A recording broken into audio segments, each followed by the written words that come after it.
বরাবরের মতো জাম্বুরা পাড়ার উদ্দেশ্যে চলে এসেছি মকসুদপুর। মকসুদপুর থেকে কিছু মাল পাচ্ছি, ওই যে দেখা যাচ্ছে মকসুদপুর একটা গাছের থেকে 20-22টার মতো মাল হয়েছে, ওখান থেকে মাল নিয়ে এসেছি। এখন যাব ফুলবাড়ির দিকে। ফুলবাড়িয়া থেকে মাল পেরে পরে যদি কাবার না হয় তাহলে অন্য কোথাও যাবো ইনশাল্লাহ।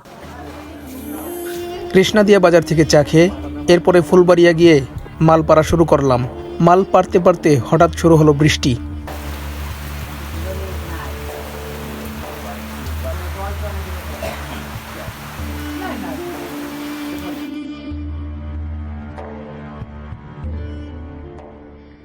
আজকে শুক্রবারের নামাজ পড়বো বাহিরবাগ পশ্চিমপাড়া কবরস্থান মসজিদ।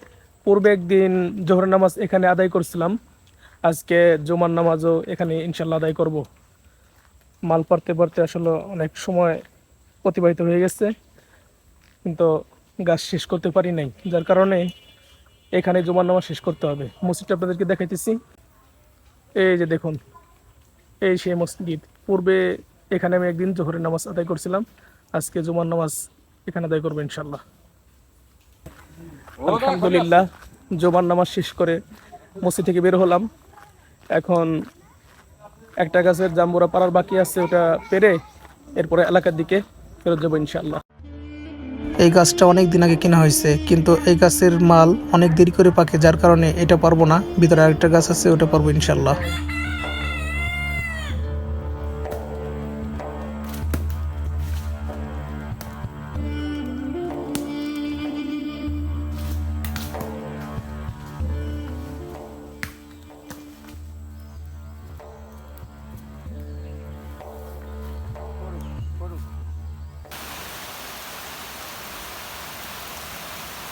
স্বাভাবিকভাবে দুপুরের ভিতরে আমাদের মাল পাড়া শেষ হয়ে যায়, কিন্তু আজকে বৃষ্টির কারণে জায়গায় জায়গায় দেরি হয়ে গেছে। প্রথমে মোকশেদপুর থেকে শুরু করছিলাম, মোকশেদপুর গাছ পেরে এরপরে ফুলবাড়িয়া আসছি, ফুলবাড়িয়া গাছ পেরে এরপরে বাহিরবাগ এসে জুমার নামাজ আদায় করছি। জুমার নামাজ আদায় করে এরপরে একটা গাছে মাল আলহামদুলিল্লাহ অনেক মাল হয়েছে, 3 বস্তা প্লাস ওই গাছে মাল পাড়া হয়েছে। এখন বৃষ্টির কারণে দাঁড়াই আছি, বৃষ্টি শেষ হলে এরপরে মাল গোছায় এলাকার দিকে ফিরে যাবো ইনশাল্লাহ।